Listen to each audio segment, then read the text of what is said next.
Hello, everyone. Hello, hello. Happy greetings to you wherever you are. Thanks for tuning in. This is Jenn from Personal Power Wellness.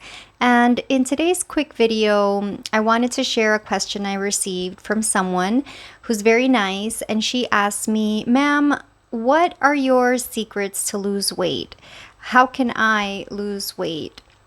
And this is a very thought-provoking question, and it's actually so simple and so complicated at the same time because there's no one answer depending on who you ask. So that's why I say there's no one answer, because different people have different philosophies and they have different ideas and a different experience. Some people will lose weight on low carb or no carbs diet. Other people will do very well losing weight having a lot of carbs, but then they cut out to low protein and very low fat. Also, some people, when they become vegan, which means that they stop consuming animal products, animal proteins, including everything, all types of foods that come from an animal. So it would be essentially no dairy, no milk, no yogurt, no eggs, no fish, no chicken, no meat, no mutton, nothing, no rabbit, nothing that comes from an animal. And it would be purely vegan, which would be very carbohydrate rich, unless you're following a vegan keto diet, which then you should research that deeply and thoroughly to make sure that you have all the information required to do so in a manner that is informed, intelligent, and that is nutritious and healthful for you. So that's for anyone who would like to be like a high-fat keto, a vegan. It sounds to me like my first impression is that's very complicated. In any case, the point is that there's no one quick tip that is going to help anyone take off all the weight that they want to lose. There's no one exercise that's going to reduce our tummy or waist, or the lower abdomen, the upper abdomen. There's nothing that you can do to spot reduce. And if you ask any fitness trainer, they will say the same thing.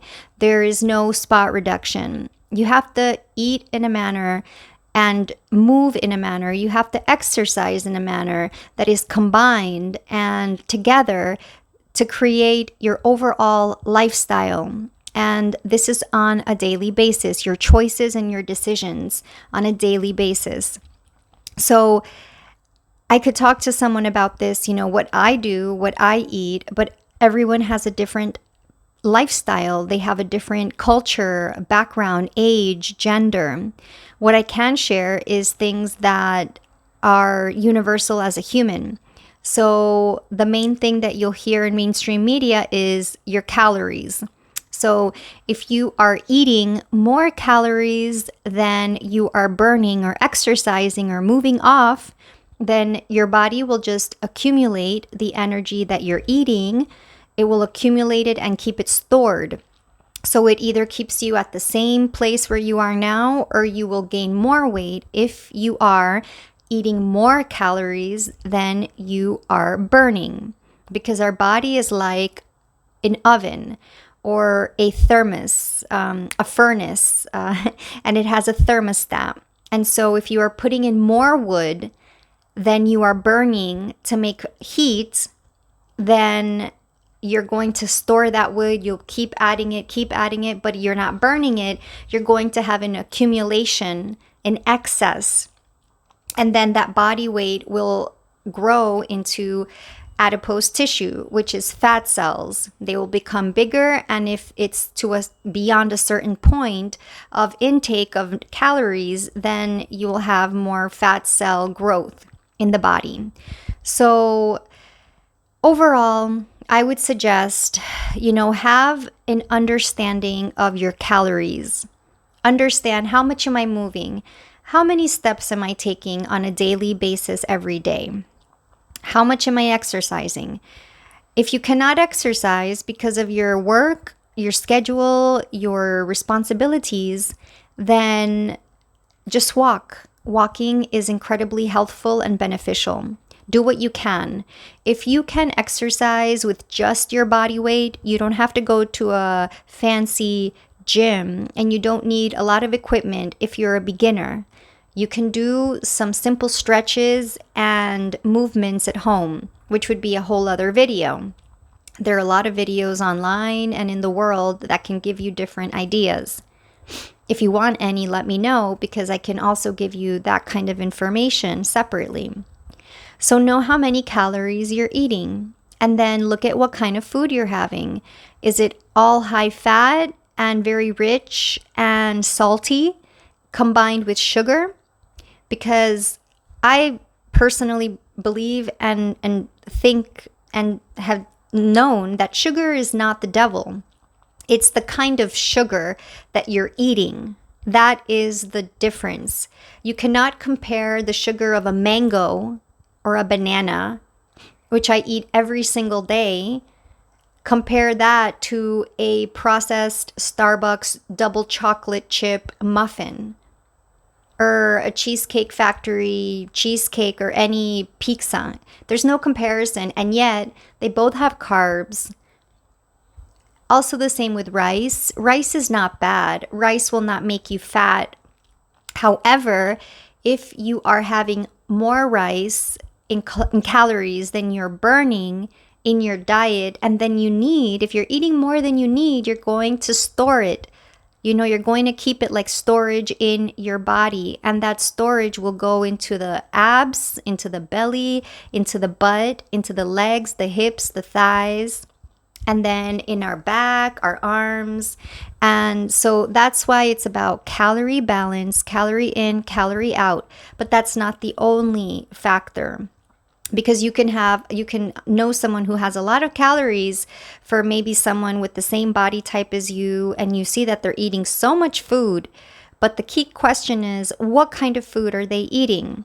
Again, you want to see, is it all high fat with a lot of fake white sugar and carbohydrates from white bread, refined flour, and a lot of butter or ghee or oil or nuts and seeds? Because nuts and seeds are basically fat with a smaller, minimal amount of protein. If you want to get protein, you don't go to nuts. You eat other kinds of foods for higher protein. Just my suggestion.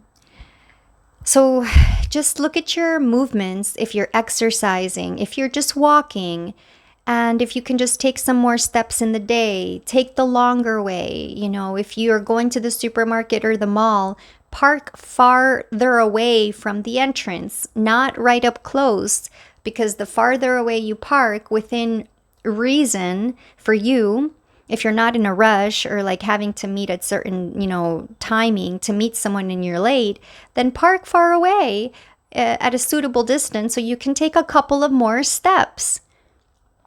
It's all about your mindset and your philosophy.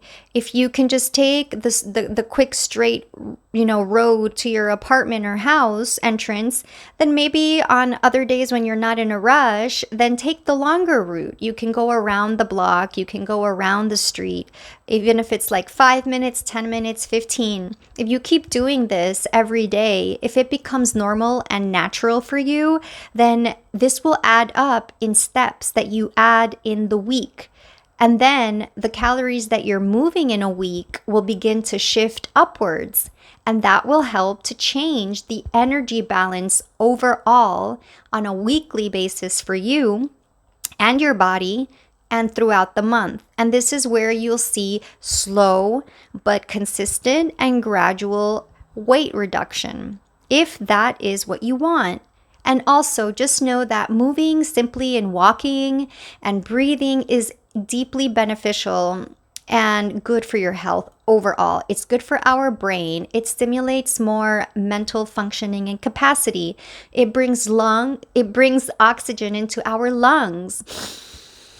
It brings oxygen and it circulates your blood into your limbs, your feet, It helps you feel brighter and more alert and awake, which is what we need so that we're not living so sedated in our life from watching TV, from working, from sitting, from just checking Instagram or social media. All those things sort of shut off our brain and we begin to get lazier and do much less. So just, turn off the TV, number one. And number two, take those moments of free time when you might get bored. Go for a walk. Take your phone with you if you have to. Listen to music. Listen to a podcast. I know so many people even watch videos while they're walking. They're watching something. So if that's too much for you to take a break from looking at the screen on your phone, then go for a walk and do both at the same time. So you can kind of get both for one, and you can feel better about taking more steps towards your better healthy body. That's pretty much what I'll mention for now in this video is take some extra steps, take the longer way when you can to move more and walk longer. Don't take the shortcut at the parking lot or to take the elevator. If you only have to go one flight or two flights or three flights and you're of good sound and reasonable health and your bones are not hurting and you're not injured, then take the stairs often. It'll work your gluteus maximus muscles, your butt muscles, your thighs, and it'll help your lungs profoundly and your heart and your brain because of your increased muscle and oxygen uptake and activation. So just move a bit more, but don't get obsessive or controlling or paranoid about it. Do what you can within reason. However, if you are struggling with an eating disorder, or you are severely underweight, or you have a very difficult relationship with food, and you have body image issues, we have to take a step back and be very clear about, why do you want to lose weight? Is it because you feel like you're not okay and unlovable as you are? Or is it because of health? Because that's a big difference. And if we do it from an unhealthy perspective, it can become a bit tricky and harmful, because then people can develop a very obsessive and compulsive relationship with exercise. And some people are even exercise bulimics, where they're not throwing up their food after eating, but they compensate from eating because they feel bad about eating. And then they over-exercise to burn off as much as they can whatever they did consume. And that's clearly not the healthy approach to this relationship between movement, between exercise, beneficial health promoting movement of your body, your God-given body, which you will live until the end of your days, and food and yourself and your own being. So start from a healthy place. Ask yourself, why do I even want to lose weight? Are people making me feel bad about the way I look? Or am I scared to be lonely because no man is going to like me if I'm too fat? Did people call me fat? Look at this issue first, and then if you can say securely that, no, this is for health, but this is also for my overall well-being, and it could help me to feel much better due to these specific healthful reasons, then start basic. Look at your calories, look at how much you're moving, and then look at what kind of food you're having. And if it's very fake and artificial and processed, and it comes from fast food, if it's covered in oil and fat and it has sugar, and you're having, butter with white sugar every day in your drinks, in your coffee, in your sodas and cakes and biscuits, these are definitely not going to help with your goal. So that's it for now. I'm going to cut it off here and let you continue, and we will continue onwards.